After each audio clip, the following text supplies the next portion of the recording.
Call the meeting to order. Please call the roll. Baronis. Present. Bolin. Present. Gathing. Present.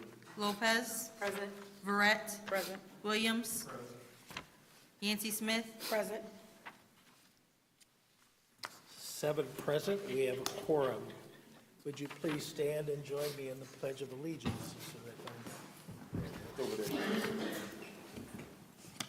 I pledge allegiance to the flag of the United States of America and to the republic for which it stands, one nation, under God, indivisible, with liberty and justice for all.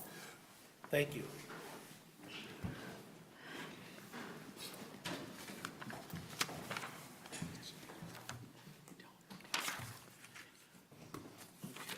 Page missing in my agenda.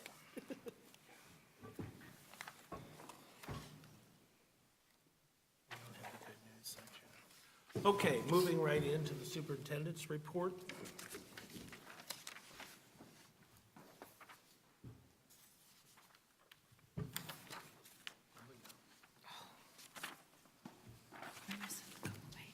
You missed a page. It's okay. All right, first we start with the good news. Thank you. Good evening. We have 3 items of good news to share tonight. The first is from the junior high school, celebrated the Dia de los Muertos, the Day of the Dead Memorial.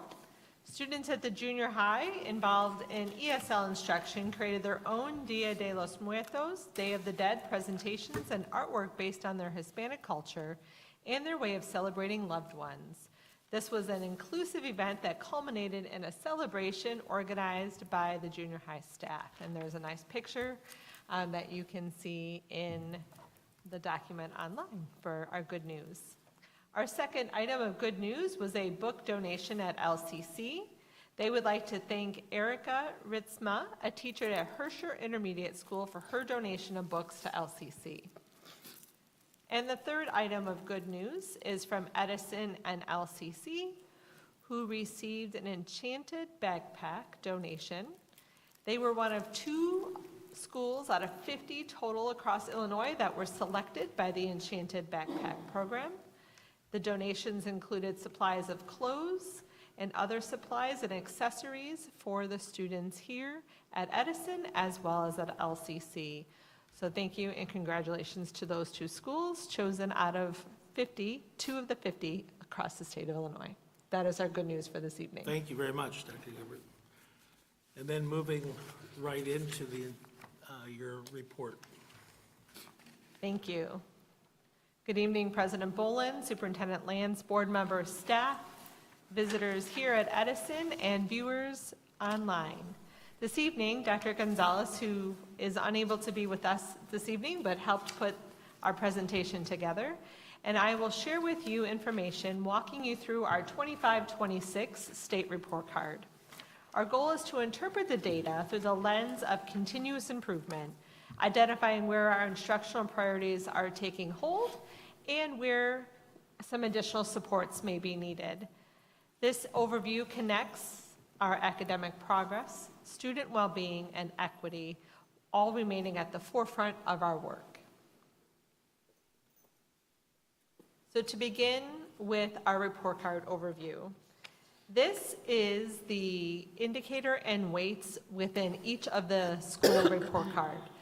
So elementary and middle schools you will see on the left and high schools on the right. So when the State of Illinois School Board of Education, the ISB, looks at the performance of a school, they look at different indicators and have weights within those indicators. So on the left, again, you see the elementary and middle. Those indicators there are slightly different than what you see on the high school, primarily because of the different programs happening within each level. For example, at the high school, you'll see a 4-, 5-, and 6-year cohort graduation rate, where obviously you don't see that at the elementary and middle school levels. Additionally, at the elementary and middle, you will also see growth as a weight and indicator within their summative designation. And you do not see that at the high school because the assessment is different from elementary and middle school to high school.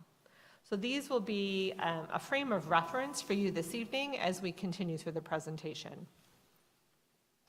Those indicators and weights are used to identify an annual summative designation. So every school and district across the state of Illinois receives a summative designation based on the indicators you saw on the previous slide. The highest designation a school can receive is an exemplary status. You have a commendable.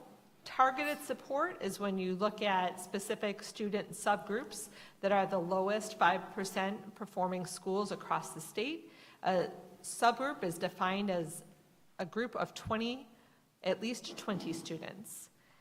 And then you have comprehensive, which again is at the bottom 5% of schools statewide, and intensive. Intensive is when you are in a comprehensive designation for more than one cycle of improvement. So if you stay in that designation, then you move to the intensive status. This is important because as we look at the different benchmarks of proficiency for the state of Illinois, the Illinois Assessment of Readiness has been identified as one of the most restrictive benchmarks for ELA and math proficiency. So you see here on this chart with, on the very far right, the arrow identifying that the National Assessment of Educational Progress, which is NAEP, looks at all these kinds of data and identifies proficiency levels across states based on the assessments they administer within their state. Illinois, again, is the most restrictive benchmark. Why do I share that with you? Because this year, Illinois went on a, over the last year actually, a very significant study looking at the Illinois Assessment of Readiness, which is the IAR cut scores, in comparison to how our cut scores were in relationship to other states and other assessments.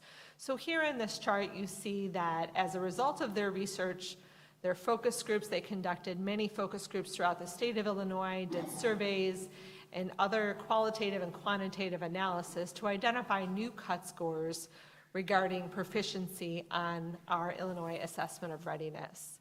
You will see here both blue and red.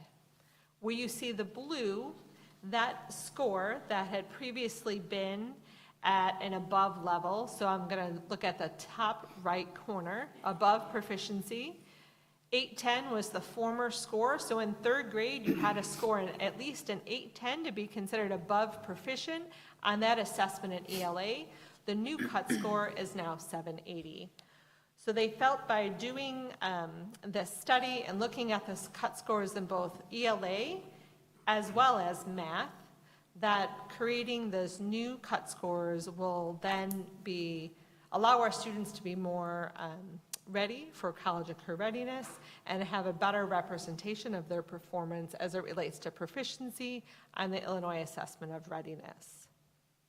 There was also new cut scores on the science assessment. The science assessment is only administered in grades 5 and 8, where the Illinois Assessment of Readiness is administered in grades 3 through 8 in both math and ELA.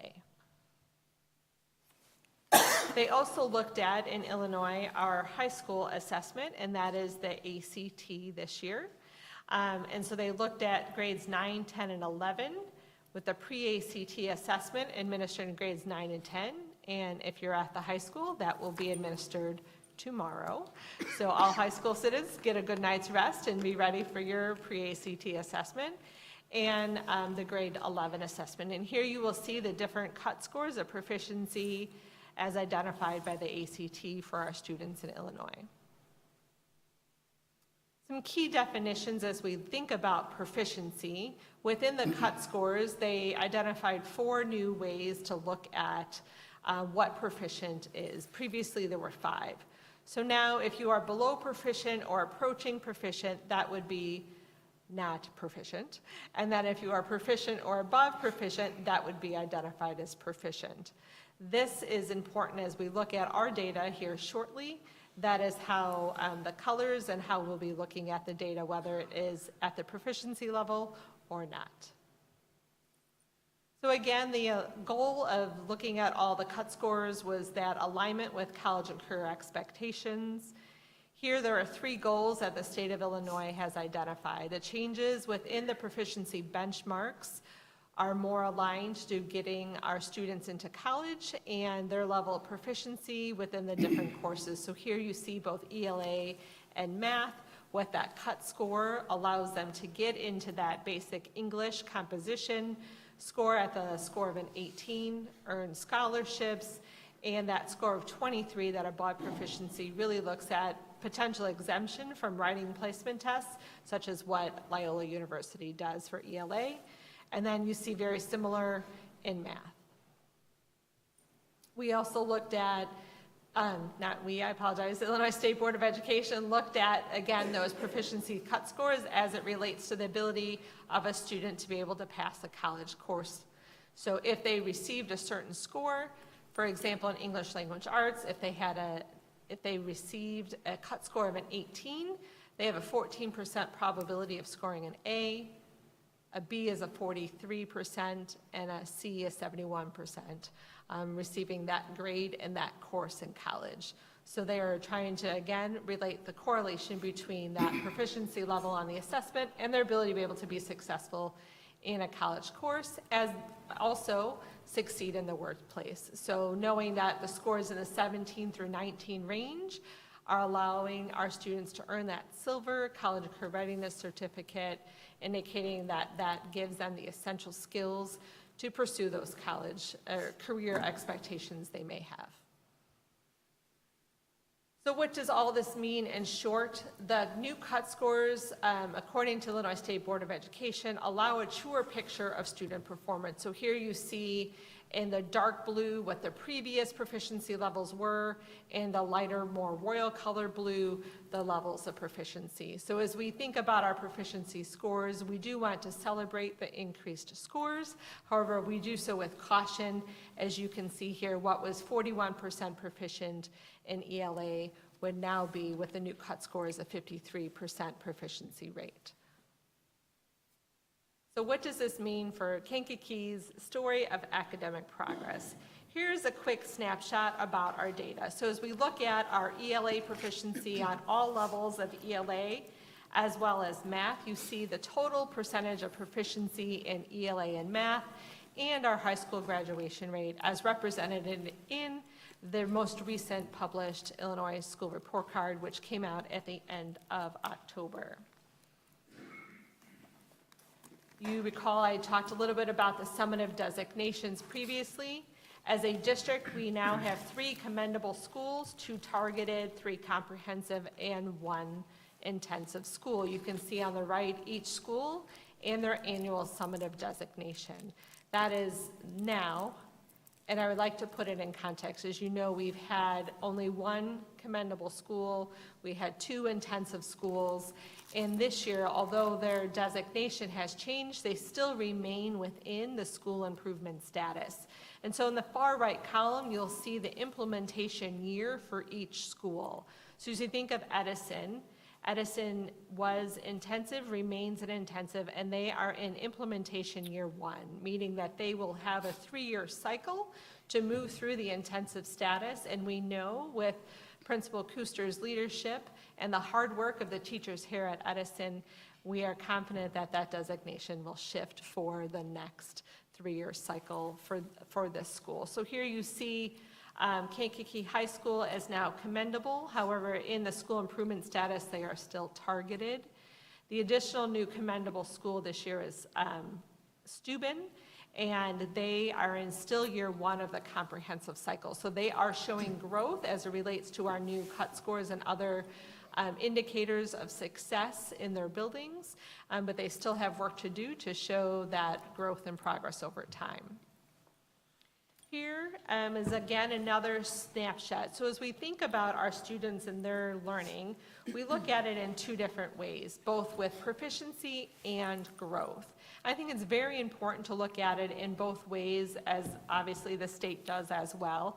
Here on this chart, the light green is the district's performance, and the dark green is in comparison to the state. So it's very important here to see our growth in both ELA and math and both the IAR and at the high school level is almost at that state comparison. And so that's really exciting. That means our students are growing, and that growth over time will lead to that proficiency that we are also measured by. So here's a quick snapshot. I know there's a lot of data here. On the left of this slide, you see our districts performance, and on the right, you can compare it to the state. Again, as we look at proficiency, the yellow is the percent not proficient, the green is the percent proficient. So here on this slide, you can see, as it relates to the state, our level of proficiency is lower than the state with ELA. Here's a quick snapshot looking at proficiency by school. So we looked at their summative designation status. Here is what the proficiency by school looks like. Again, the colors of green and yellow are proficient. The colors of red and blue are below proficient. And so you can see the strengths and opportunities within each of our school.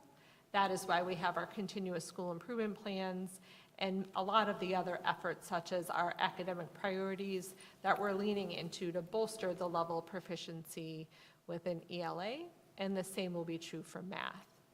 Here's just a quick snapshot of ELA growth.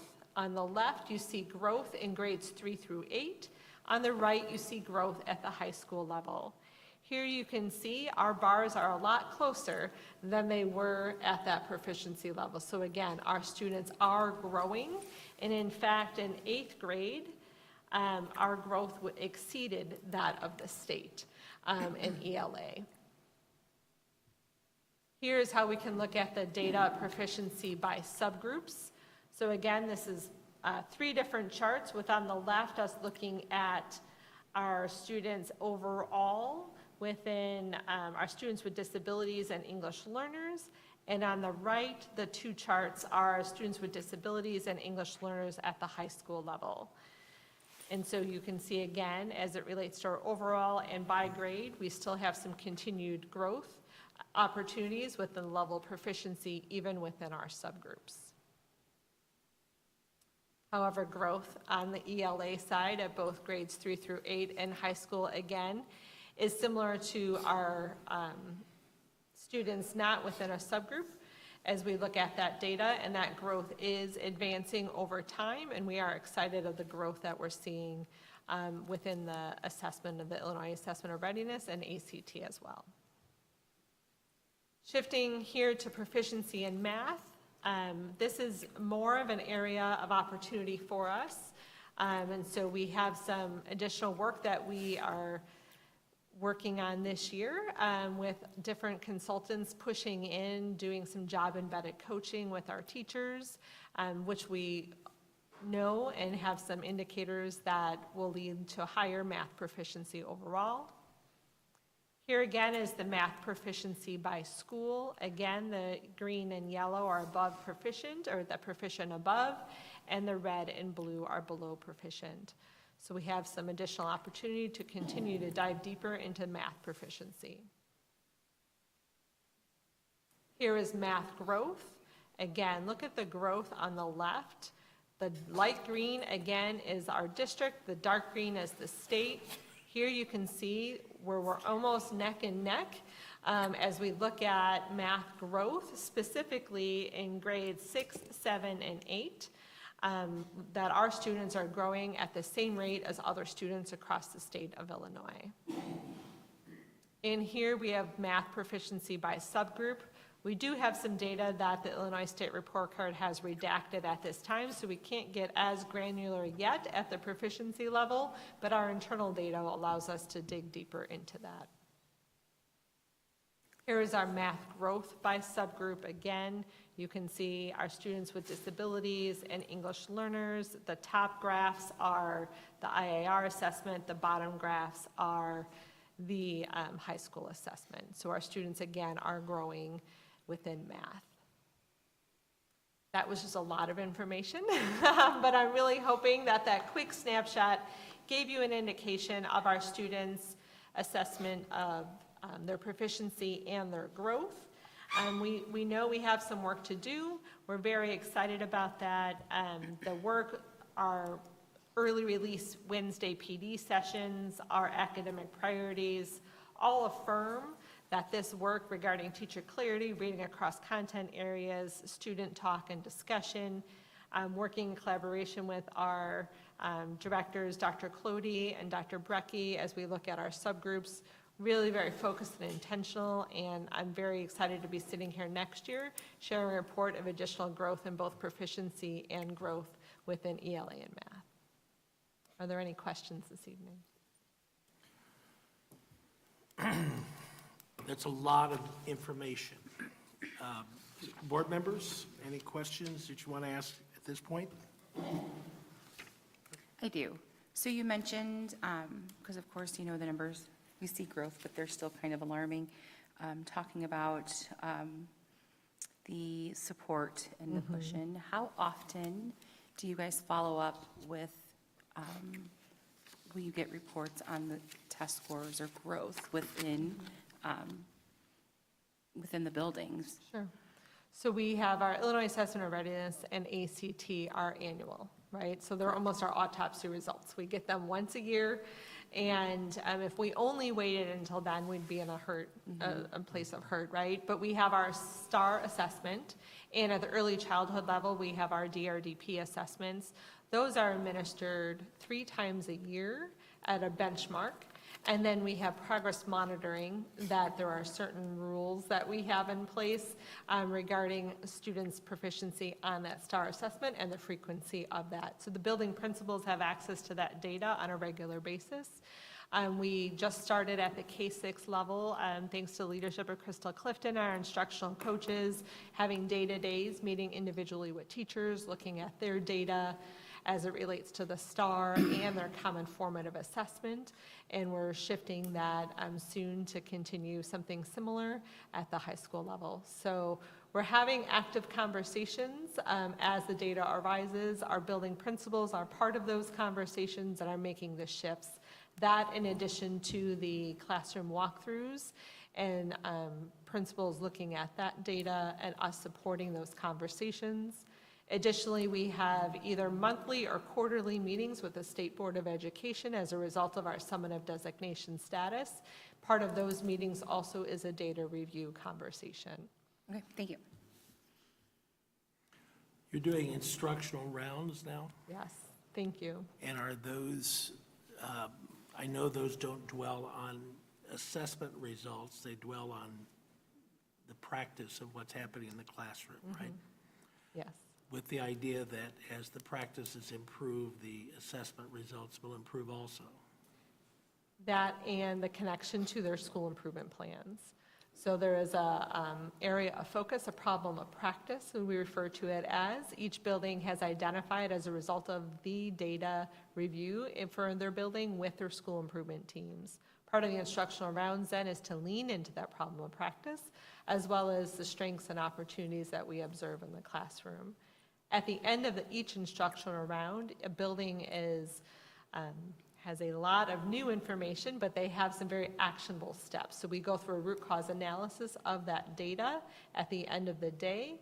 That then leads to each group comes together and provides recommendations of some action steps that that building can take back to their school leadership team and continue to put into place as it relates to improving teaching and learning in their buildings. Any other questions or comments? You are doing the most important thing we could possibly do for our students, and I Takes a village. appreciate the hard work and the efforts that are going on, but it will never be enough. We just have to keep on doing more and more. And we will.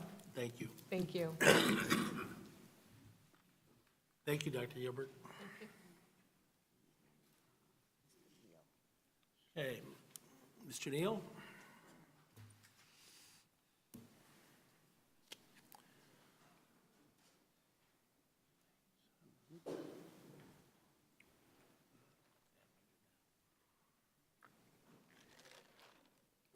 Good evening. Good evening. Good evening. Back by popular demand, we wanted to do the levy presentation one more time, just because we like to talk about these things every so often. Actually, every year about this time, we start talking about the tentative levy. It's part of that legal process to approving the final levy in December, and we have to file that by the end of December, or there's about 30% of our money we don't get, so we need to take care of this.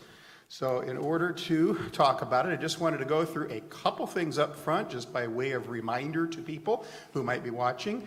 The levy is the amount of money the school district is going to request. Doesn't mean we're going to get it. We're going to request it. Now, there's a couple things we have to guess at in order to arrive at the dollar amount. So we generally try to request a little bit high, not so high it freaks everybody out, but a little bit high so we don't lose out on any money.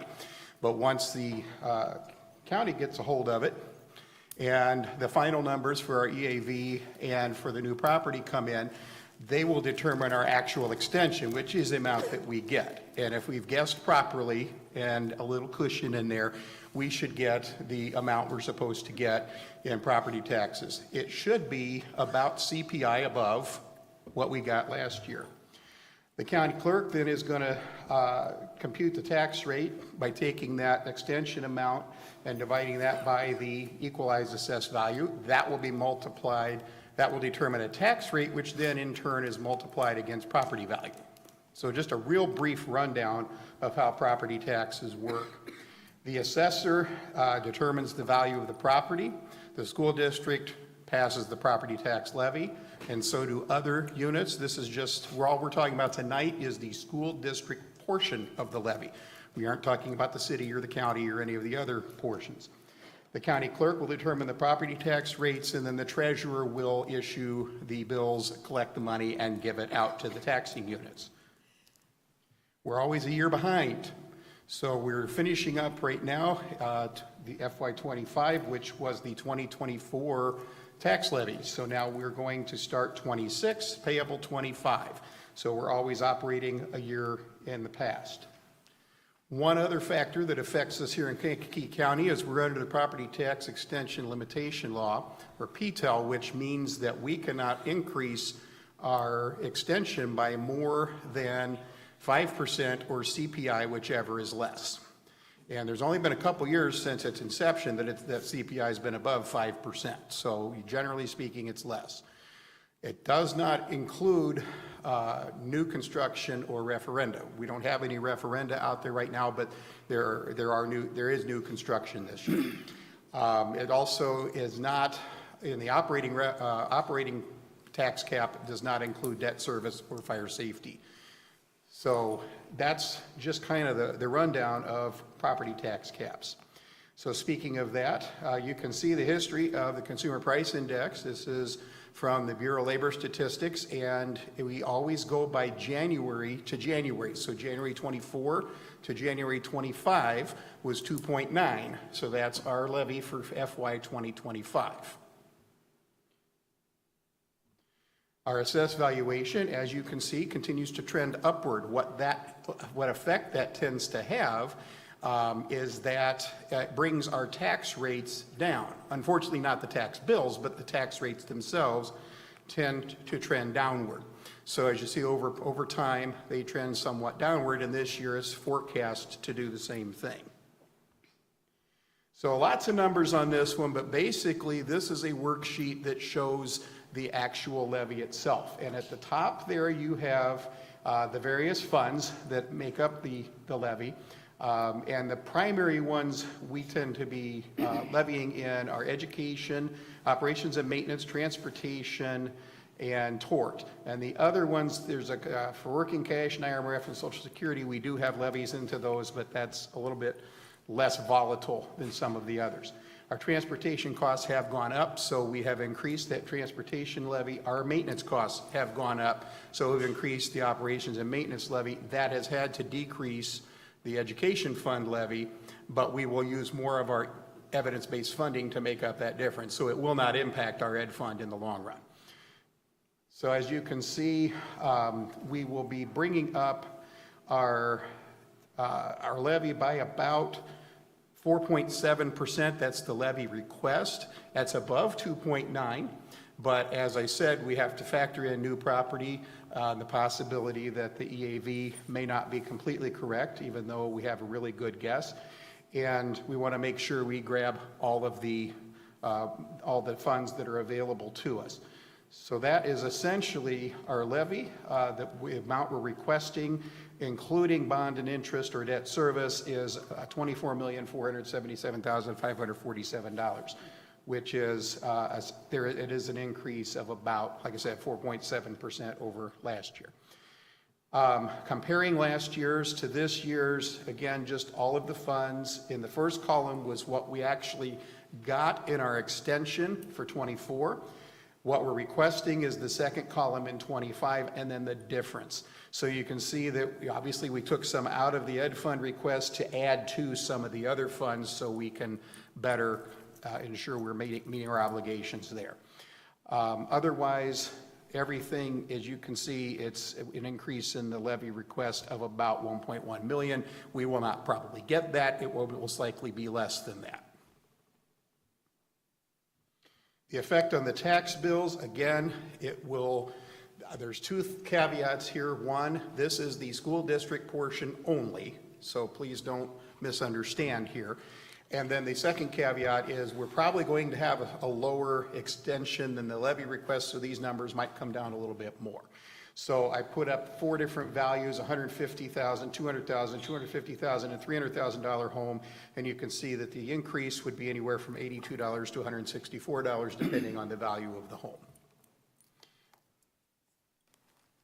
And with that, we have talked levy. Any questions on the levy? The levy ordinance will be in our December meeting? Yes, we will have the levy ordinance, the final levy. I doubt we still probably won't get the final numbers, so it'll still be an estimated EAV and estimated new property. Thank you. Any other questions from the board? I don't have any questions, but I just wanted to say welcome back, Mr. Neal. It's thank nice you. to have your quick wit and humor. You make money funny. I don't know how you do that, but you do. So welcome back. The dollars can drive you nuts if you can't laugh at them sometimes. Well, and speaking of dollars and cents, the financial report, I'm not going to spend a whole lot of time on this month. There's nothing earth-shattering happening here. You can see at the beginning of the year, we're getting in a little more revenue than our expenditures. That's usual. We tend to get more revenue at the beginning of the year as the property taxes finish coming in, and then the revenues will start dropping off as we go through the year. So as you can see, we've already gotten about 50% of our revenue, so revenues will slow down. The expenditures are about 26%. Well, we're about, a fourth of the way through, so we're on target again, budget-wise.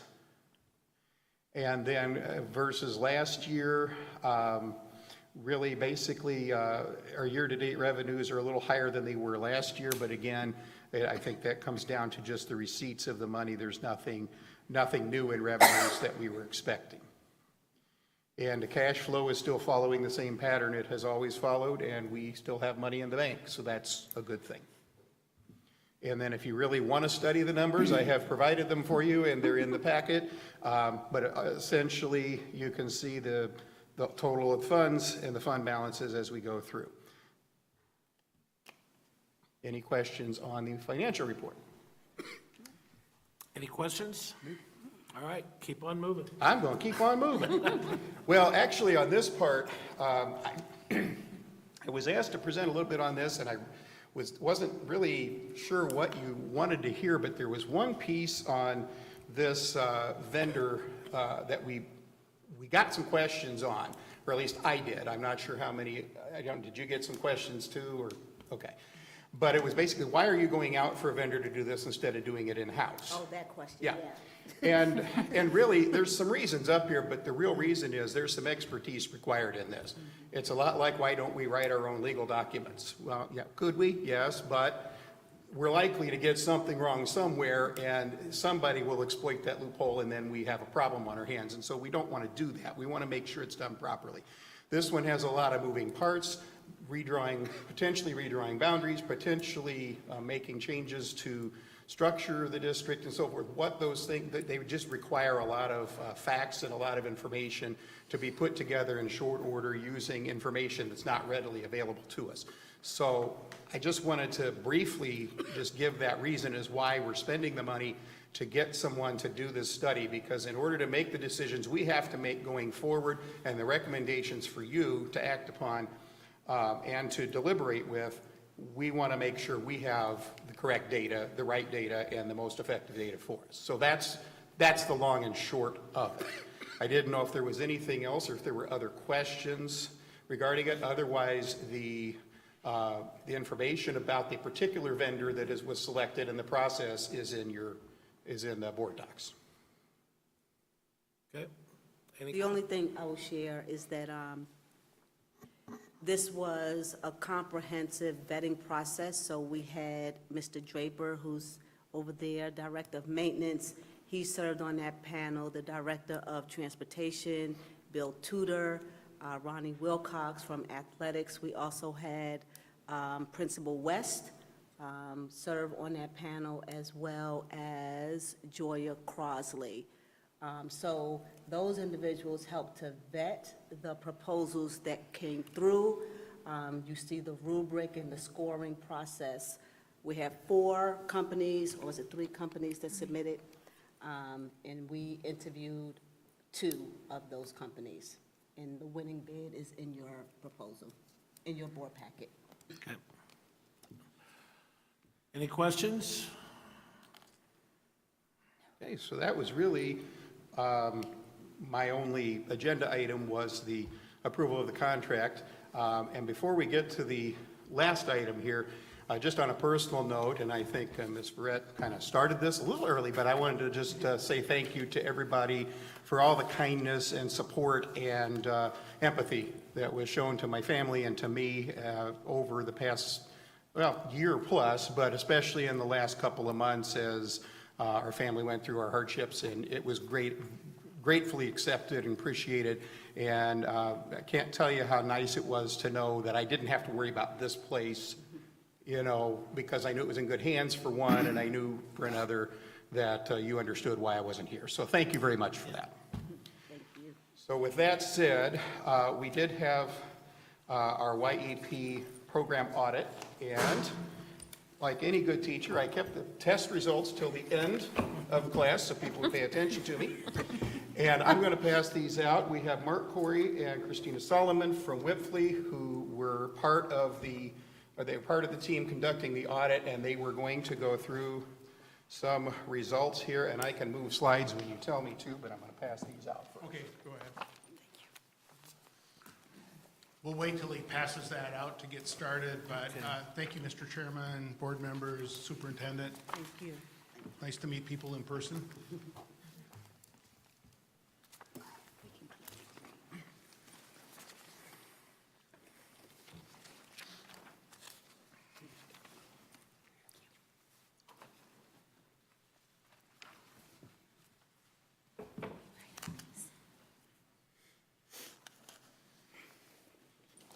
Go ahead. So this is just really briefly what our agenda is today, and this is designed to be a pretty quick summary for everybody. You've got the report, and we're happy to field questions as well as we go through this. So with that in mind, why don't we just go ahead, Neil. So introductions, my name's Mark Corey. I'm a director with Wipfli. I've been with Wipfli for about 17 years. I'm in the Minneapolis office. I lead our forensic services for the firm. And then with me is Christina Solomon. She's a director with Wipfli as well. She's been with Wipfli for about 6 years now, I think, if I'm correct. She was integral in part of the project as well. So that's just brief introductions. So I'll start out, and then Christina will take it when we get to talking about it, but a little bit about the program was, again, as everybody's aware, I think this was looking at the youth empowerment program that transpired back, a number of years ago. And our project actually had multiple phases to it, and only the initial phase was committed to by the district to start with. So Once we did the initial phase, any subsequent work was all contingent upon the district saying, yes, we want you to go forward and do something additional as well. So the scope of work, we were looking at the program and the program ran from 2020 to 2025.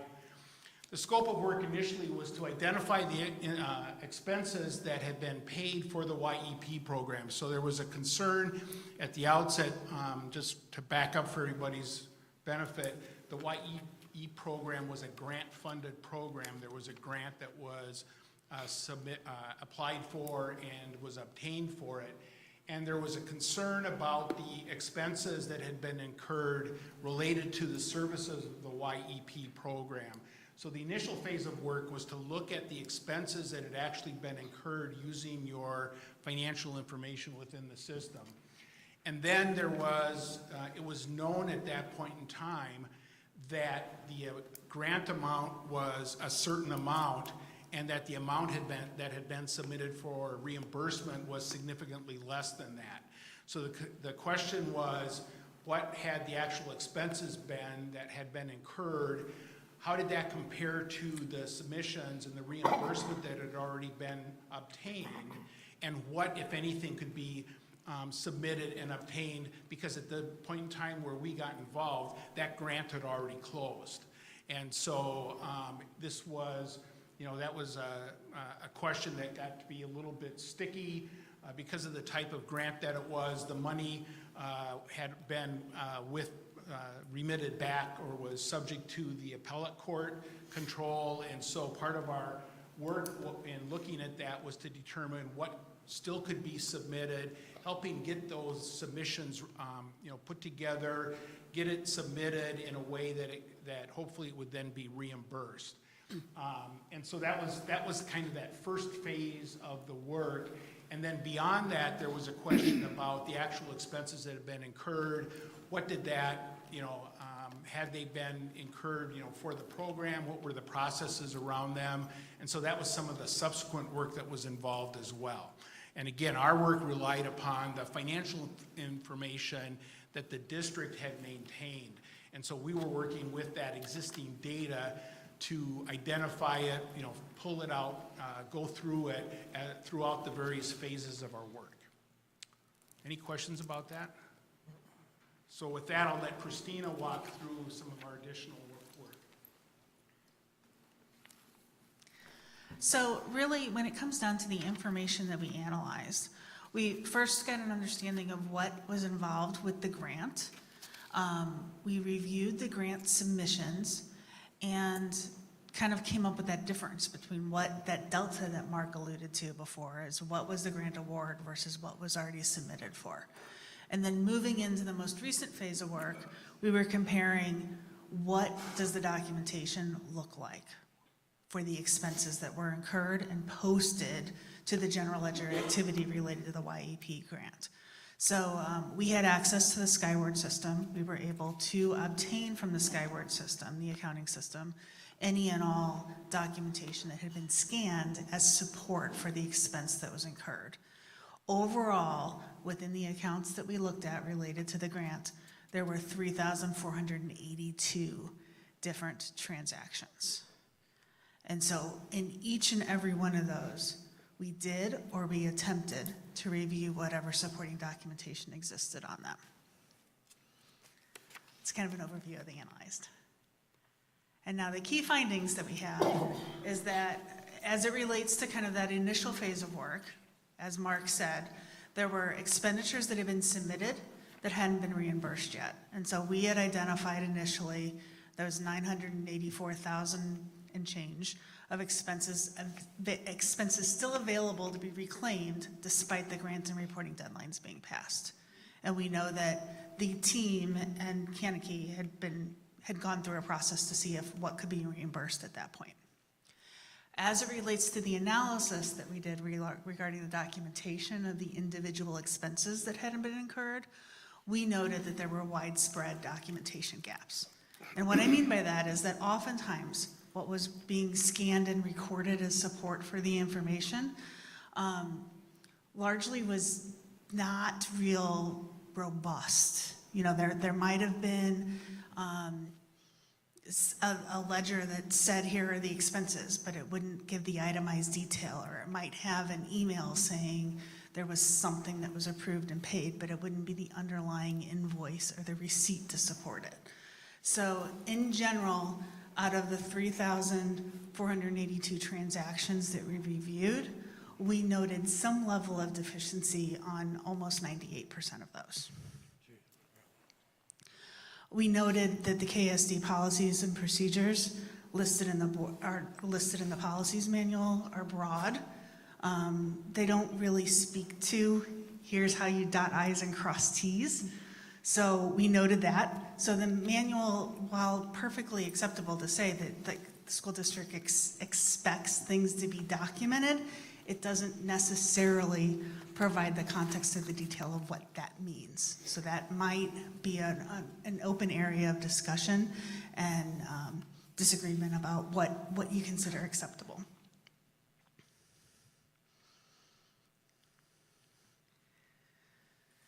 As we wrap this up, the last thing that I'll say that didn't make it on the slide is that there were generally 4 different areas of where the expenses would fall into. So they would be things like for services rendered, where you would expect to typically see an invoice or receipt. Then it would be payroll related. So if we were paying a student, an employee, anything related to the program, then you would see things like journal entries and other transactions that would be recorded. In instances where there were the invoices, we often might have seen some level of documentation. We didn't often see a level of review or a signature that the expense was approved. On the payroll type items, we would often be able to determine what was paid, but we didn't see anything in the way of, here are the time cards or the logs or the activity of person A was here for 2 hours a day or whatever. So we made note of that. And then on the journal entries and other transactions, there wasn't documentation maintained as to what those journal entries related to. And in our report, we outlined kind of by each of those sections what the findings were. And I'll pause if there are questions or comments. So for clarification, there were monies paid for payroll, people who were working under grant funds, correct? Correct. And when we talk about that, you're indicating there was a lack of documentation. Were there timesheets, for example, available to you to support those payroll accounts or payroll expenses? In almost all instances, there were not timesheets. There were reports or spreadsheets that would summarize what was paid to the individual, but not an underlying premise of a timesheet or a log sheet or anything that tracked hours by day or activity. Okay. In other cases, there were monies paid for what I would loosely call subgrants, where people were being asked to work or do some work under the YEP grant. Was there any were you able to find documentation to show the criteria by which those subgrants were awarded? And number 2, was there any accountability on the other side to show that the work that was awarded for was done? That's a fair question. I don't recall in the documentation if there was anything specific that spoke to how those sub-grantee awards were given and what the criteria were for them. I don't recall that. As far as the documentation that exists, if there was at a minimum an invoice or support there was some level of support generally that would say we're paying this party X dollars or we paid them X dollars, and generally what a description would be for. There wasn't, in all instances, what I would say like an itemized breakdown of those activities, but there was some level of support that often didn't have a corresponding kind of a review approval signature on it. I've got something to add as well. As we noted before at the beginning, we were relying on the data that was in Skyward. And for everybody's benefit, Skyward is the financial reporting system that the school district It also has the ability to attach documents, electronic documents to it to support the information. In the discussion with the finance department, it was suggested that the information in Skyward was not complete, that there were possibly other paper records. The time period that in question, there was a lot of documentation originated as paper. And our information from talking to finance departments from Mr. Neal was that the processes that were employed back at that point in time were not real robust again with respect to getting that paper documentation uploaded into Skyward, and that there was still boxes or potentially a significant amount of paper records that existed outside of Skyward, but again, where the organization wasn't the best with those paper records. So we did not endeavor to try to identify paper records that might have related to the YEP program. So the fact that they weren't in Skyward doesn't mean that those didn't exist either now or contemporaneously back at that point in time in the past, just that it wasn't maintained in Skyward. And explain, from my understanding, was there a period of time when there were no requests made for reimbursement? How did we get to the $984,000 of needing reimbursement? And over what period of time did that cover? I don't recall specifically offhand what that period of time was, but yes, you're correct. What we would hope to see occur, right, with a grant-funded program is that as those expenses are incurred during the life of the grant, that the records are maintained and then those submissions are made to the funding source contemporaneously to request draws against that so that you're not, having to self-fund that for an extended period of time. So you're correct that there was a period of time there when expenses were being incurred and no submissions were being made to the funding source related to the grant. So the district was having to fund that without that revenue coming in to replace that. I don't recall the specifics of that. I don't recall if it's in our report or not, but if it isn't, we could certainly get that.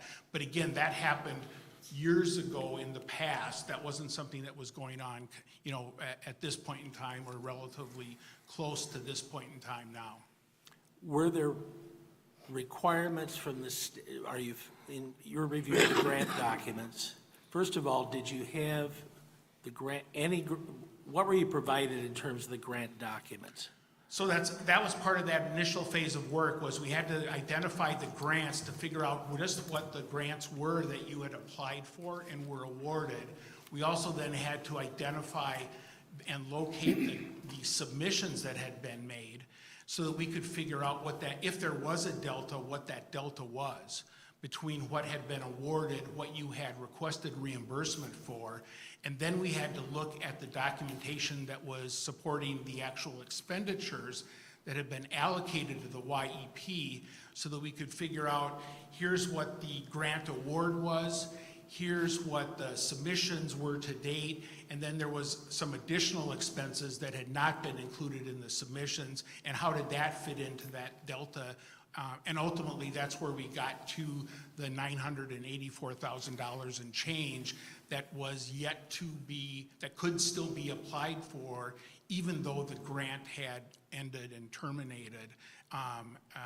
And so that was part of the process, was to figure that out. And because this was a criminal justice grant, figuring out exactly what that process was, since it had closed, because it couldn't go back to the actual funding source, it had to go to the Court of Appeals, I think. Court of Claims. Court of Claims, correct. Thank you very much. So was there a requirement during that period of time of the grant that periodic, monthly, for example, reports would be submitted to the granting authority and reimbursements would be made based upon those periodic, whether it be monthly or bi-monthly or semi-monthly, whatever it was, reports. I don't recall that there was a specific requirement for the reports to be submitted on a specific timetable. You know, generally what you see is that those submissions, depending upon the size of the grant, and also depending upon the costs that are incurred, because if you go through a period of time and you've got low expenditures related to the grant, it may not make sense to submit a reimbursement at that point in time, but to, you know, again, based upon, you know, efficient use of your internal resources, to make those submissions less frequently for more dollars. I don't recall offhand that there was a specific requirement for that, for submissions to be made on a schedule, but clearly we would hope that the organization would monitor the grant periods and the awards within those periods and would keep track of that relative to its expenditures and make sure that those submissions are being made in a timely manner.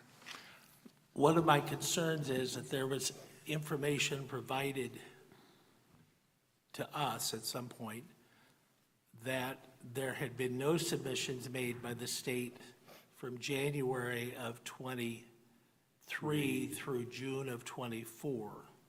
In other words, no request for reimbursement. What I'm asking is, do you have any knowledge that that's a correct statement or an incorrect statement or anything like that? I don't recall specifically the time period, but I do know that there was a big gap there where there was no request for reimbursement that had been made. And again, we can get that for you. If it's not in our report, we can get that for you. Okay, that would be So, helpful. so you're saying we spent $984,000 of house money and didn't go back to get our funds? Correct. And you've in essence, you've been funding that since that was Do it with expended. house money. Because you could have done it contemporaneously back in the past. So you've had to fund that out of your other available funds.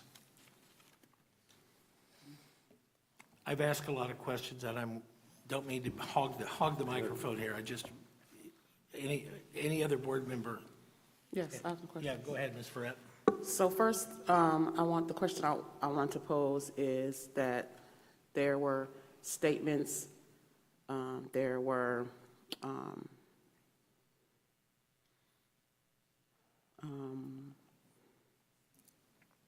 don't want to use that word, but there were some statements and maybe some understanding that the money was stolen or not there.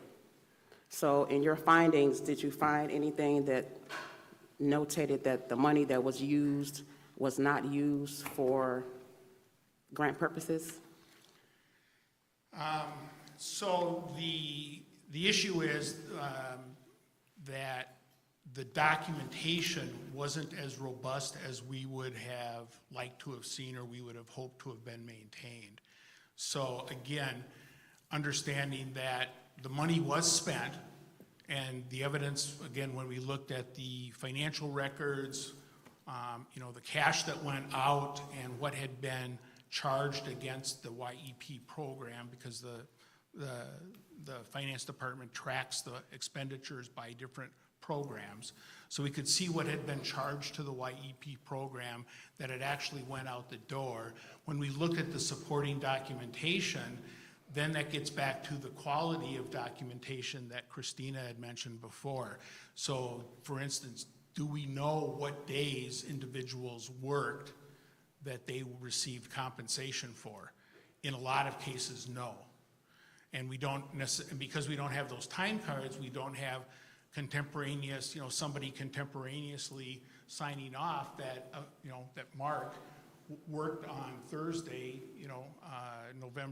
Monday, November 10th for 3 hours. We don't have that contemporaneous sign off that is part of the record as well. So can we stay now years in the future, what happened in the past? We can see that the money was expended. We can see some different levels of support for that. But can we say for certain what actually went on? the documentation just doesn't allow us to, is not sufficiently adequate to allow to make some of those kinds of conclusions. And you said the documentation that you have really wasn't, that you used really wasn't complete because you only used one documentation source, which was Skyward, because there possibly could be paper documentation that you didn't use to make this assessment? There could be paper documentation, but part of the problem was the cost of the project and, the cost to do the analysis again, retrospectively, because the money had been expended. The question was, there was a cost benefit there. And at the time, the decision was made that given the condition of the paper records, and you can, Mr. Neal can help fill me in on that because I haven't had a chance to look through any of your paper records. But my understanding is that from that period of time, the paper record, the organization of paper records is not very well organized either. So it would have been, in essence, an Easter egg hunt to see what documentation might exist out of the paper records that relate back to that period of time. It's not like there's an index and you could go to and you could look in the index and see that box 101 had records for the YEP program. So it would have been an Easter egg hunt to see what, if anything, existed, again, not knowing, because there's no indication in the records that are in Skyward that there's necessarily other documentation that exists that wasn't entered into the system. We would expect there would be some of that kind of contemporaneous information. It could have been maintained. It could have been maintained at that point in time, but not maintained in the paper record. Or it could exist in the paper record, but there was no way to know where it was. So the question was, how much effort and funds did it make sense to expend to try to track that level of detail down? So, in essence, there could be paper documents, we just didn't want to spend the money to find them? Correct. Okay. And then with the reporting of ICEJA, you said that the question was posed that should you do it monthly, should you do it quarterly, should you do it yearly, but you said you didn't have any documentation that showed whether or not you should do it that way. I don't recall. Normally when a grant is awarded and a grant contract is entered into, there are requirements spelled out in it when the requests have to be submitted by, in essence, a back end for them, and you should be doing that. But normally in that process as well, the funding source does allow for periodic requests for reimbursement to be made. And so just from the districts, it was mentioned before that you were using house money, right? If the house money that got used on the program was, let's just say, $100 in a month, does that warrant making a separate submission request? Probably not.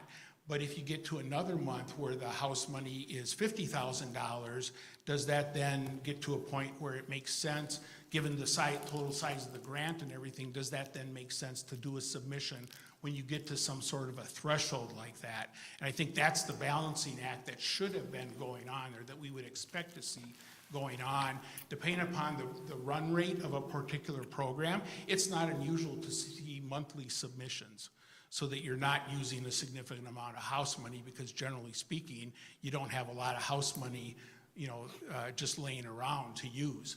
And so to see monthly submissions, if you've got regular, if the expenditures are, steady over the course of the particular grant contract period, absolutely that would be what we would kind of expect to see in the normal course of business.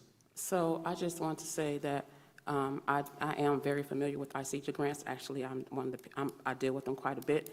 I'm currently dealing with the ICEJA grant, and there is no necessary way for you to reimburse your money. But with ICEJA grants, you do have to use in-house money or your own money, and then they'll give it back to you. That's just how it goes. That's just how ICEJA works. There is no way around it. And then once you can submit, it's my turn, sorry. You can submit for the money however you like, monthly, quarterly, yearly, but the goal is to just submit it and get it back.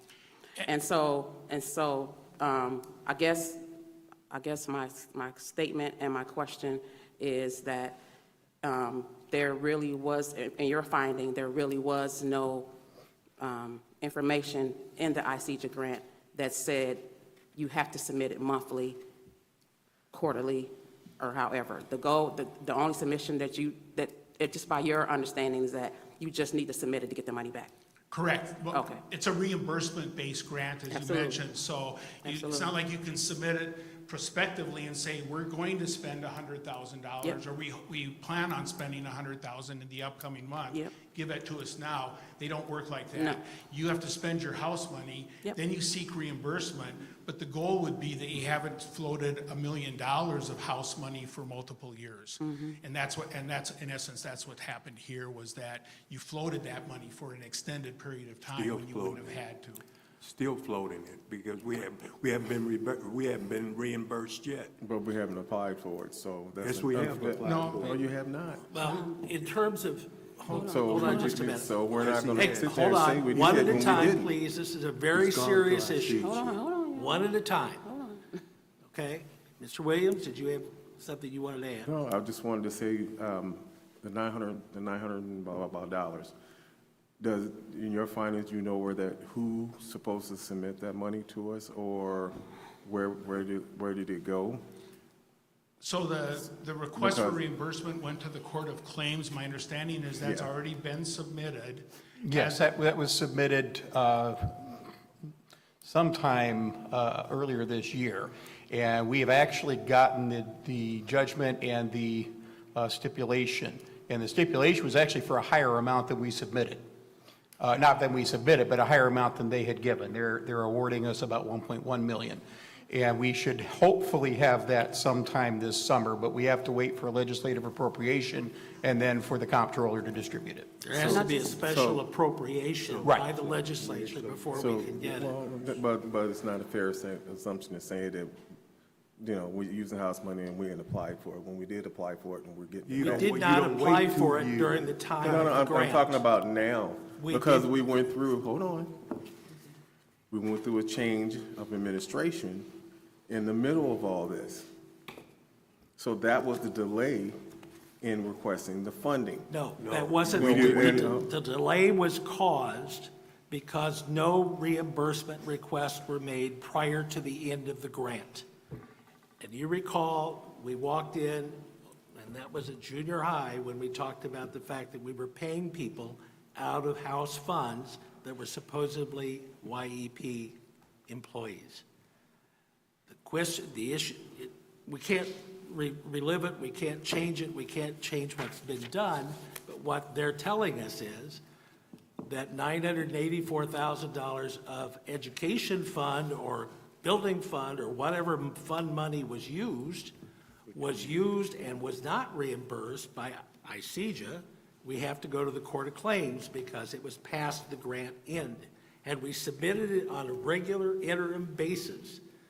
We might have been out 80,000, or we might have been out 8,000, but not 984,000. And that's, I think, what the message is that we're getting here.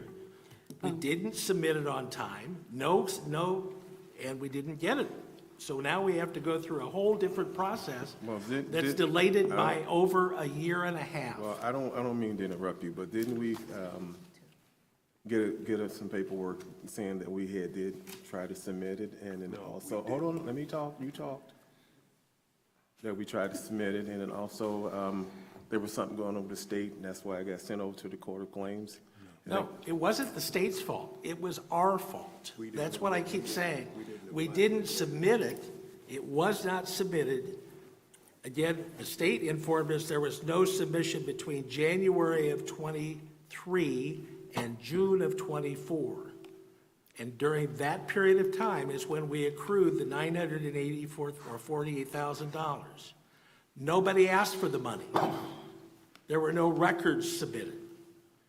And so then, by that time, once the grant is over, the only way you can get the money is Court of Claims, and that's what that's the message we Mr. Bowles, follow. Yes. Can I make another comment? I would like to comment that we did receive an email from the previous superintendent saying that we needed to get the funds and how to get it. I can show it to you. We did. I saw it, and it said we One had second. now, Wait, one because the second. grant had Wait, one ended, second. we I'm had not to go to finished. the Court Hold of on. Claims. I'm not finished. I'm not finished.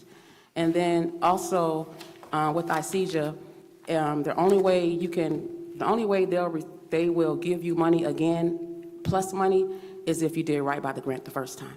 So if you don't do what you need to do, or if you can't produce documents, or if they feel in their own auditing process that you did something wrong, they will not give it to you again.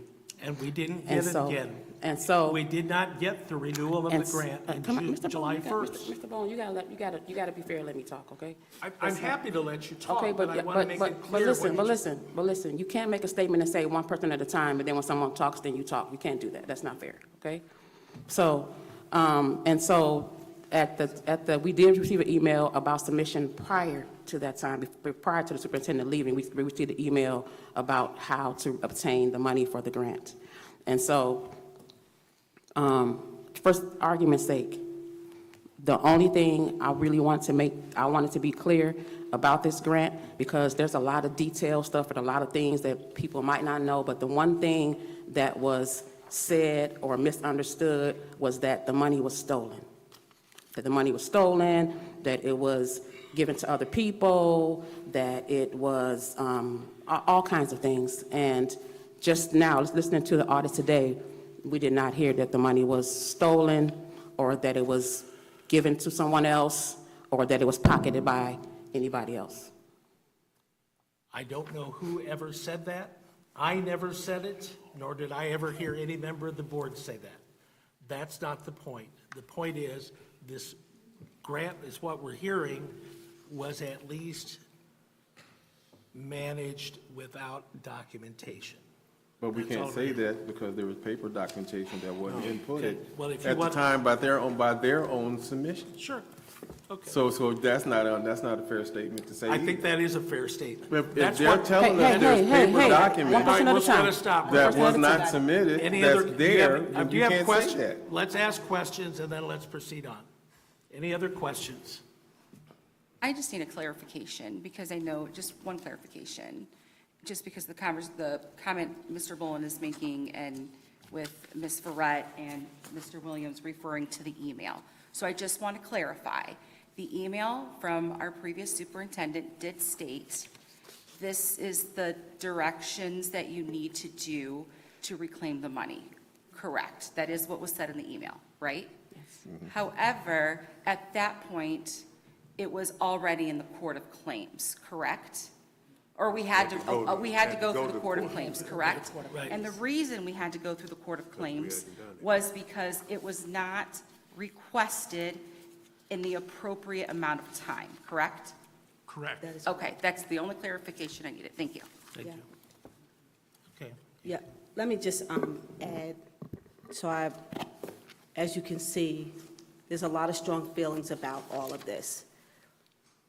Last year was my first year as the superintendent, and this started to come to light when the assistant superintendent of business and operations, when we learned that we had employees, including students and other individuals, who were told they were being paid out of a grant. And when we looked, we learned that there were no more funds. In other words, we were paying these employees out of district dollars. I then contacted ICEJA to find out where is the money. At that time, they said, you have not submitted any claims. And hence, the ball started rolling. At no time did anyone, former board member or anyone sitting up here now, convey to me, and I need to say this publicly, no one has ever said that the former superintendent stole money. That includes myself, that includes members of cabinet, and that includes current board members and former board members. So I want to make sure that that is clear. At this point, we are ready to proceed. We've submitted a claim to get $1.X million back. That is underway. We're hoping to get that summer of 2026. We now have processes in place, so we have receipts, we have timesheets, we have it. That's all I want to say. Thank you.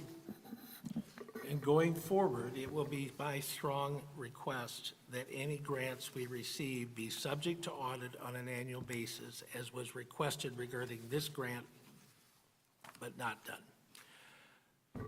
Thank you very much for your information. We may be calling to ask a few more follow-up questions, but I appreciate the information you've given us.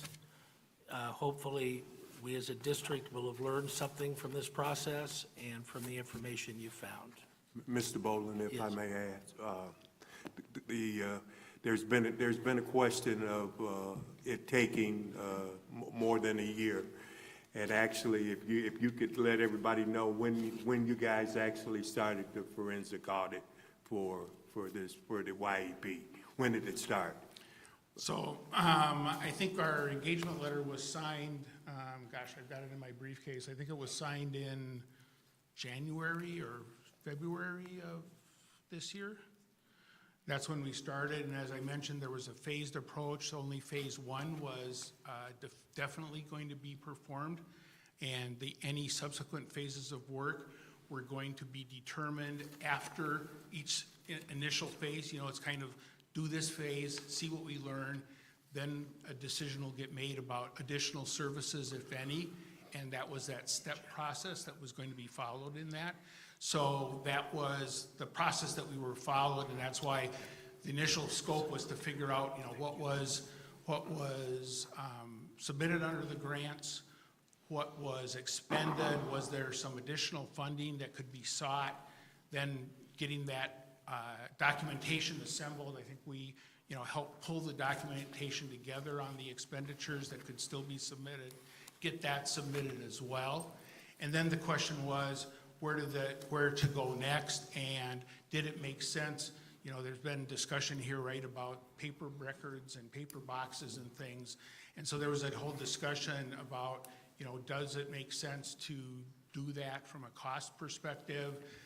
There was even a discussion, frankly, about does it make sense to go on, because we learned as we were looking at those expenses and pulling them together to submit the, you know, the late submission for reimbursement, we could see in those records that we were looking at, there was, you know, the documentation wasn't as robust.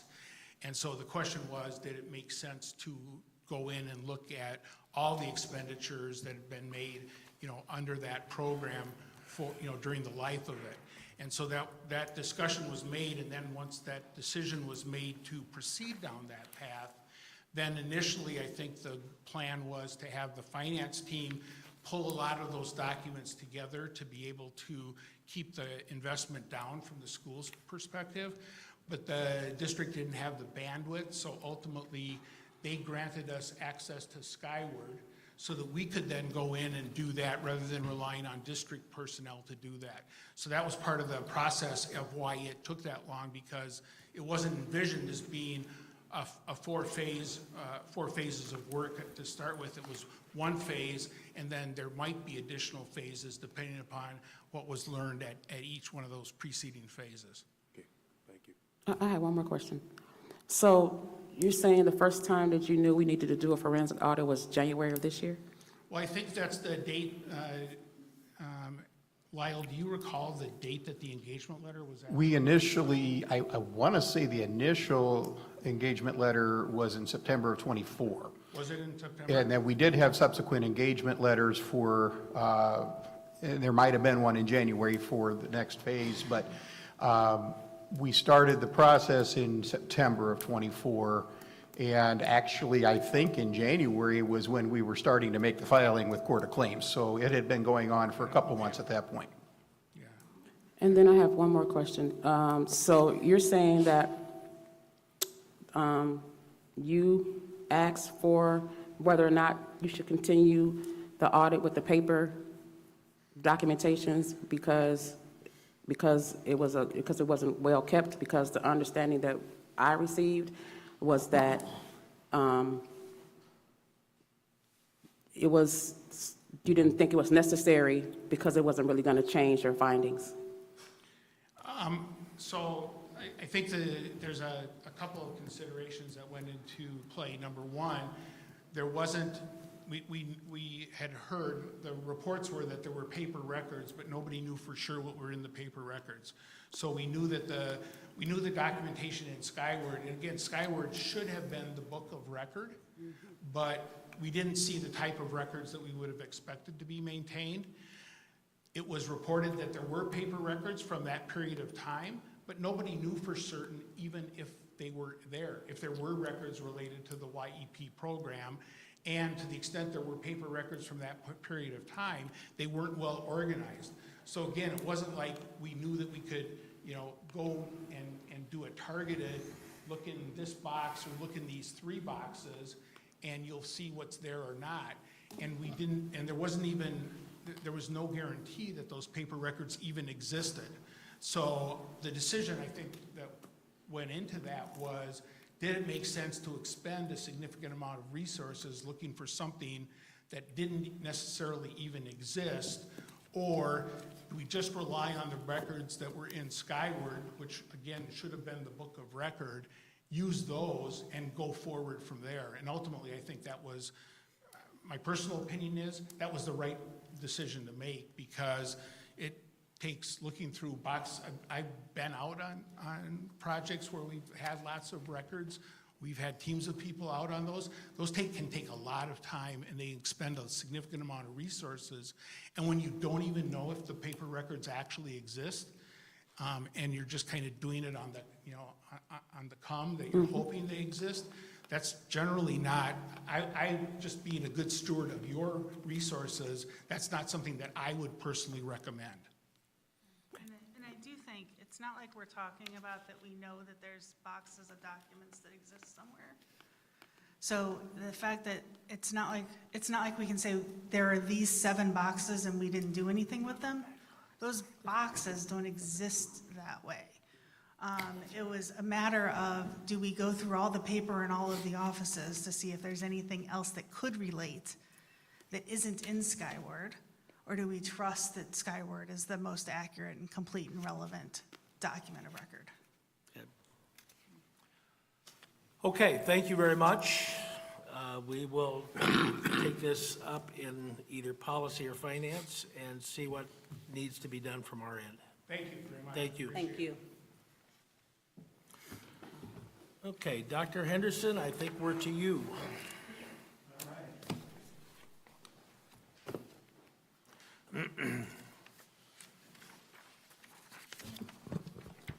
Good evening, Board President, Vice President, board members, superintendent, and community and colleagues. Good evening to you. Good evening. This evening, we're going to take a look at a few items here, not necessarily in this order, but we're going to take a look at the vacancies, frontline EEM, recruitment, hiring freeze, FMLA, staff on leave, workers' compensation, staff with medical accommodations, unemployment claims, and connecting with people services. So this would be my last time for saying this, but let me just say this to the board. Thank you. Thank you for moving us into a standalone system, the system of Frontline. And we have, now that we have the autonomy, we're able to bring in our EEM system, which is Employee Evaluation Manager, which is a software, a product that helps K-12, you got it, I got it, that helps K-12 school districts manage employee performance review for all staff, not just certified staff, but non-certified staff. Let's take a quick look at those benefits. Promotes transparent communication and collaborations throughout the employee evaluation process from start to finish. Maintains comprehensive historical evaluation data for reference and analysis, and streamline evaluation workflows to ensure consistency, accuracy, and efficiency. supports data-driven professional growth and informed decision-making for employee development. And ladies and gentlemen, I tell you, our superintendent, Dr. Lance, has made sure that we roll this process out flawlessly. And I want to congratulate Dr. Morgan Harris, who has done a fabulous job, not only developing our principals, but as well as all of our teachers. And in very short order, she will be developing or sharing this rollout with all employees. So, Dr. Lance charged us with professionally developing every employee in this district. And not only that, but to ensure that we evaluate every employee in the district. And we are well on our way in doing that. Exit surveys. The good news here is when our employees exit the organization, they will get an email within days of notification of notifying us their personal email address as well as their district email address. So why is this information important? This information is important because it informs our practice as to how we move forward with what the employees have shared with us. Let's take a look at the vacancies. As you can see, we have several vacancies now, 4 additional vacancies that you will be confirming tonight. And it's both at Kennedy, Spanish teacher at the junior high, and a special ed teacher at Taft. So, while that is the case, we are still doing all that we can do to identify student teachers, graduates who will be graduating in December to fill these positions. Recruitment. We will not be traveling out of state this year. We have learned from last year the return on investment was not as good. So we will stick to our local universities as well as universities in the state of Illinois. And we're going to grow our own, looking at our state and local job fairs. We'll be advertising on Facebook, LinkedIn, and Ed Jobs. Hiring freeze. As you know, we have a hiring freeze. With the exception of teachers, we will not be backfilling positions, but we will backfill for teachers. Retention. This is a biggie. Now, as you know, we have done a great job of recruiting teachers. And as you know, all of the teachers that we currently have are fully certified or in a program to become certified. So we are doing well in this area as it relates to identifying and hiring certified teachers. But the problem is, what are we doing to keep them? And that will be our focus. You see, ladies and gentlemen, the research shows that teachers don't leave for money. Teachers don't leave for better opportunities. Teachers leave because of how we treat them. And it is for that reason we must go above and beyond to be kind to our teachers and to develop them.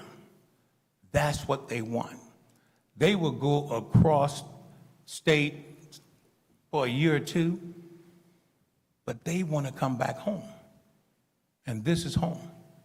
So we're doing all within our power to keep all of our teachers. And just for your information, not something that you will see often, and I don't want to get too granular, but just for your information, let's take a look at FMLA. In 23-24, you had 61 people to go out on FMLA. 24-25, 36. 3 months into the district, we already have 28. And that's consecutive FMLA. Intermittent, we have 9. And reduced work schedule 1. Workers' compensation, you will be getting a recommendation from the superintendent in short order around our policies with workers' compensation. As you see here, we have individuals who have been out on workers' comp as far back as 2017, 2019. So I'll be meeting with the attorneys in short order to discuss that policy.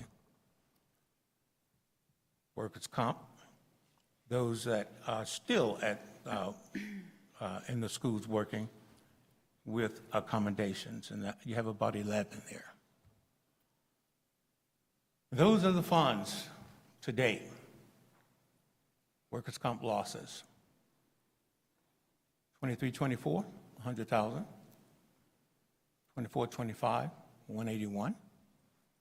To date, 6,000. And that's disability insurance. And that's not bad. Then our unemployment claims. In 2023, had 18, and they're broken down by quarters. 24, you have 37. The third quarter and fourth quarter, you see the numbers there. And then 25, we have 59. Now, what happened there? Well, the declaration of all instructors return back and get their license. And as you know, we have 20-plus instructors who are now in certification programs. So that's the impetus for the increase in quarter 3 and 4 in 24 and 1 and 2 in 25. And lastly, to ensure that we are connecting with our employees, the People Services Department will start what we are phrasing as connecting with people services, providing mobile people services to our employees. During that launch, starting this month, my team and I, will visit each school during lunch hours and allow the employees to come to us right here in their teacher's lounge. They do not have to come down over to LCC. We're coming out to the schools. So we will be a mobile people services team. Any other questions? Any questions for the board? Hearing none, thank you, Dr. Anderson. Thank you all. We get to Addison, Mr. Kuster.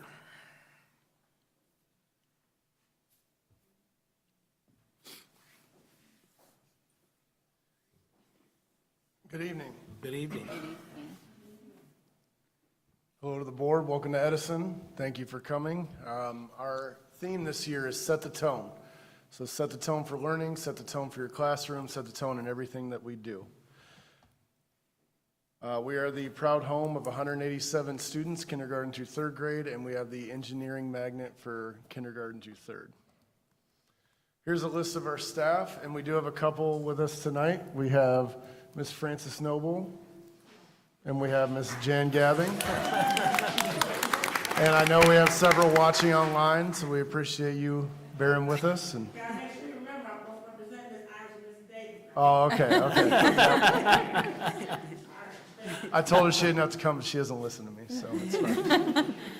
All right, breakdown of our students here at Edison by demographic. So we are 56.5% African American, 15.7% Hispanic, 6.8% two or more races, and 20.9% are white, based on the school report card that was just released about a week and a half ago. We have 19.9% of our students have IEPs at Edison, and a breakdown of those IEPs are about half and half with developmental delay and speech or language impairment. So I want to take a few minutes to talk about this. This is what we call the house. This is under the accountability section of the student or of the Illinois report card. So each school has different indicators, and these are our 5 indicators here. Every school gets a score that, going off of what Dr. Gilbert talked about an hour and a half ago.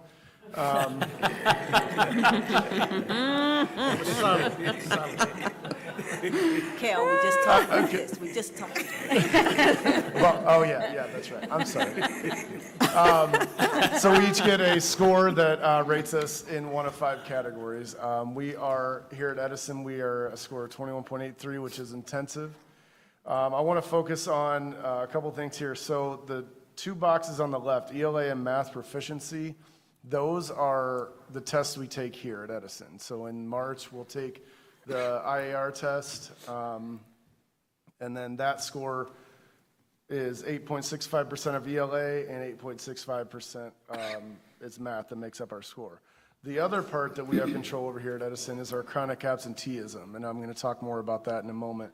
But that makes up 25% of our designation. The other part that you can see in the middle there, that's the big part, is the growth from 3rd grade to 4th grade. So when they move on to King or Kennedy, that growth determines a lot of our designation here. So as I mentioned, chronic absenteeism, that's what our biggest portion that we have control over. So each year, this is my 5th year here at Edison, each year for the last 4 years it has decreased. So you can see last year was at 31.5%, and chronic absenteeism is students who miss 10% or more of school days. So we have 180 days, so that would be 18 or more school days on the year. So this year our goal is to get under 20%. So last year our goal was under 30%. We barely missed it at 31.5. This year we're aiming high, going for under 20%. And this is a screenshot of a survey from Capturing Kids' Hearts.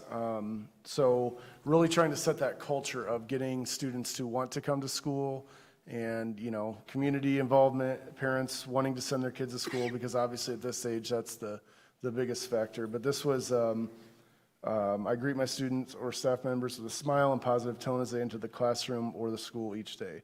So the highest score you can get is 5, and we're at a 4.7. Other things we're doing, we're deliberately focusing on classroom and school culture, as I mentioned.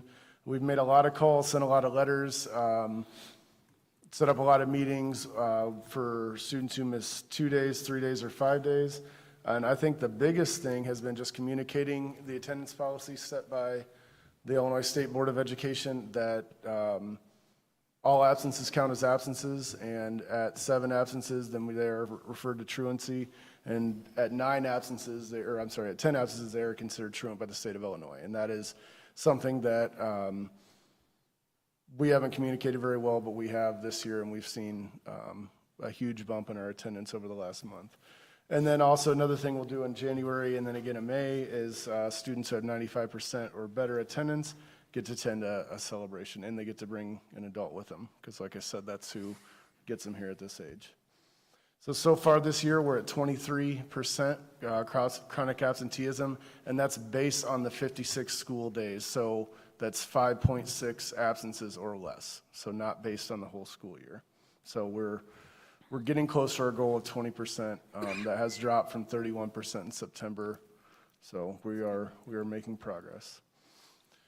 These are our test results for IAR for math. I want to emphasize that this is not apples to apples. So the previous 4 years, 21 through 24, that was a different scoring system that Dr. Gilbert went through.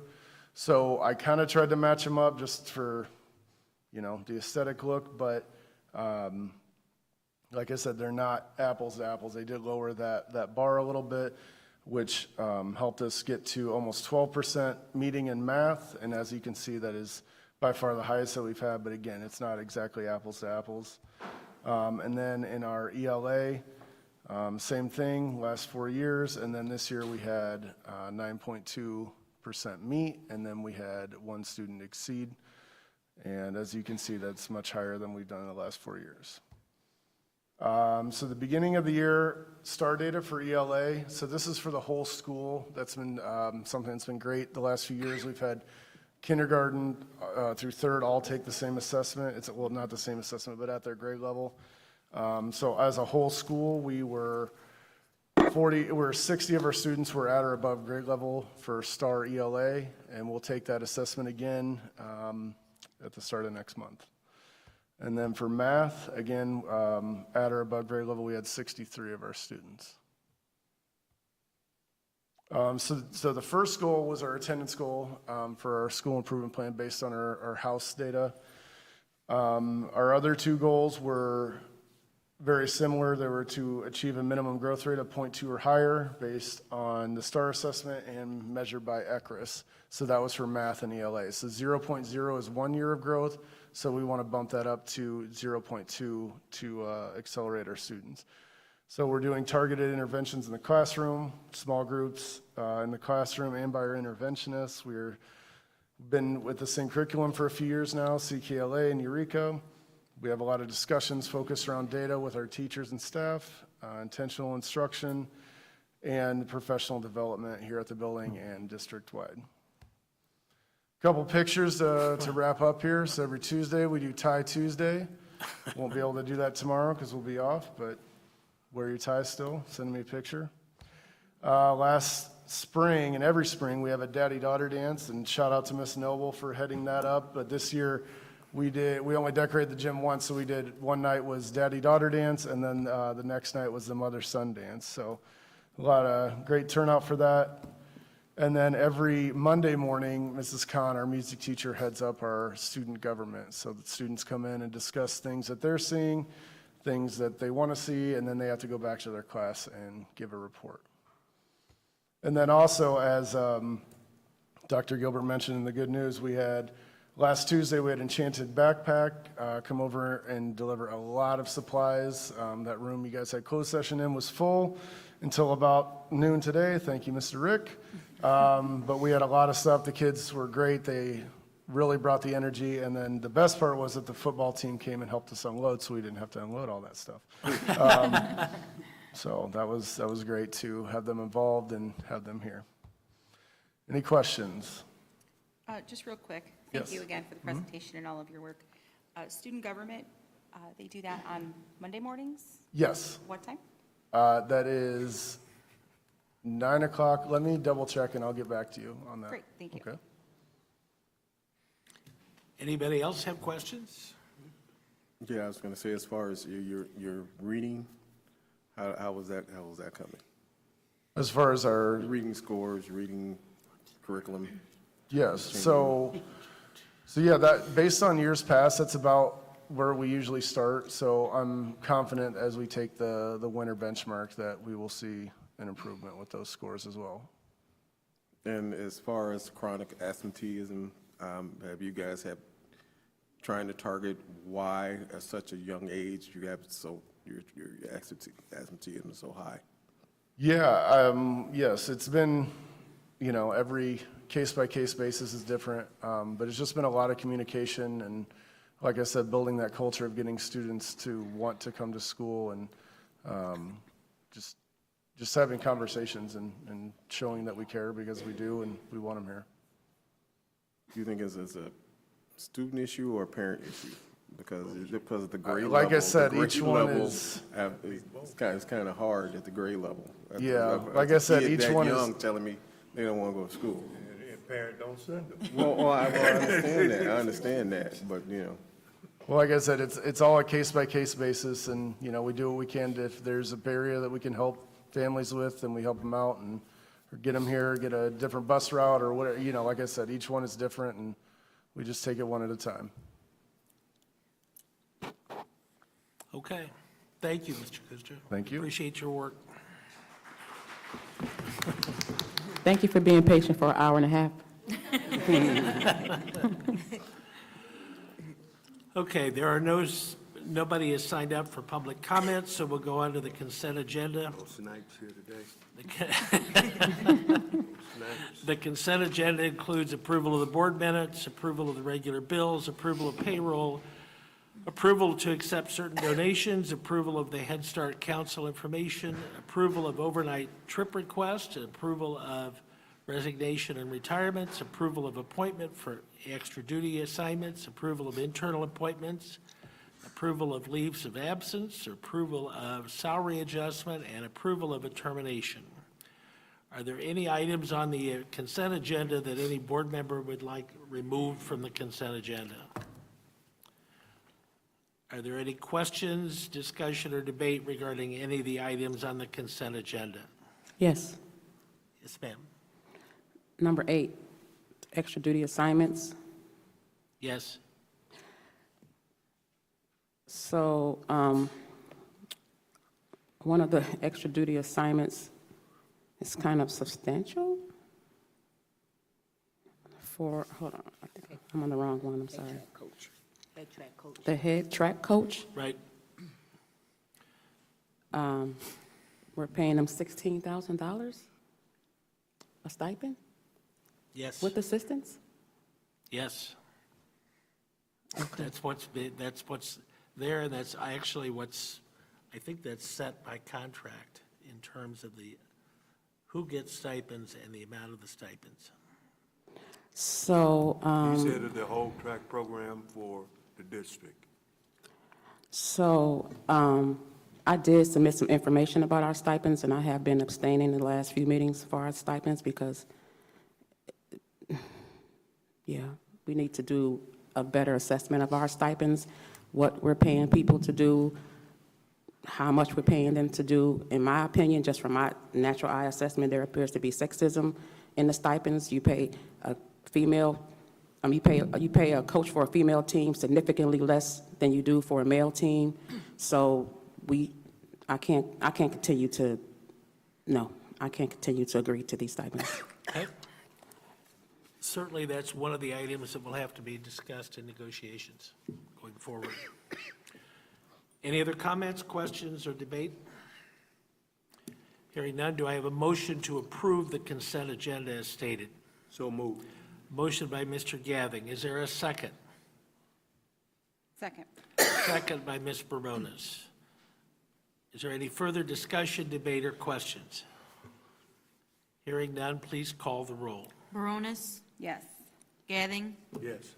Lopez, Yes. Verret, Yes, and I want to abstain, number 8. Williams, Yes. Yancey Smith, Bolin, Yes. 7 ayes, 0 nays, with 1 abstention. As to item number 8, the motion carries. Then we go to action items. Now I got to go back to yours. I just lost it.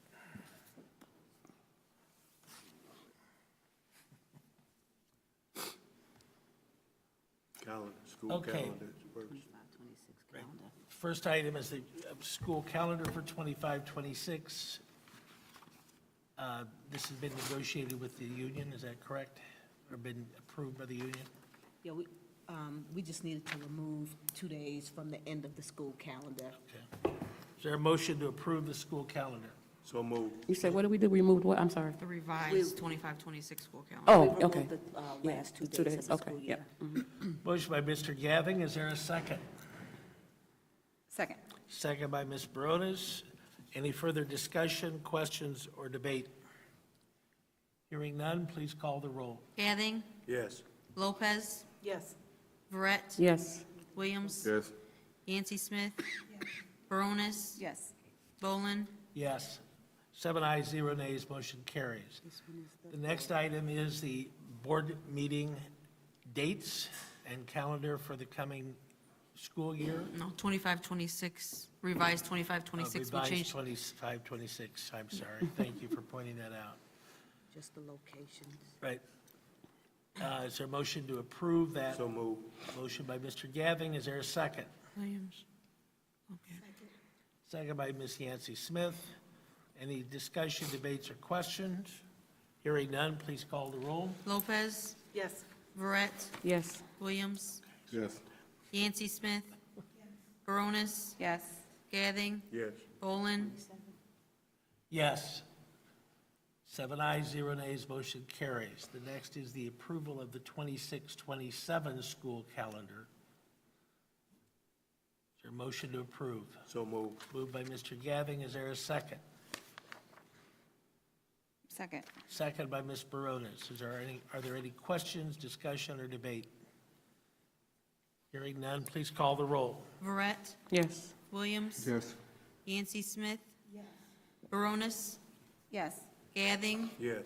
Lopez. Yes. Bolin. Yes, 7 ayes, 0 nays, motion carries. Next is the 26-27 Board of Education calendar, meeting schedule. Is there a motion to approve? So move. Motion by Mr. Gathing. Is there a second? Second. Second by Ms. Baronis. Are there any questions, discussion, or debate? Hearing none, please call the roll. Williams. Yes. Yancy Smith. Baronis. Yes. Gathing. Yes. Lopez. Yes. Verret. Yes. Bolin. Yes, 7 ayes, 0 nays, motion carries. The next is the approval of the contract with the MGT Consulting Group regarding the boundary enrollment and capacity study. Is there a motion to approve? So move. Motion by Mr. Gathing, is there a second? Second. Second by Ms. Yancy Smith. Any discussion, debate, or questions? Hearing none, please call the roll. Yancy Smith. Yes. Baronis. Yes. Gathing. Yes. Lopez. Yes. Verret. Yes. Williams. Yes. Bolin.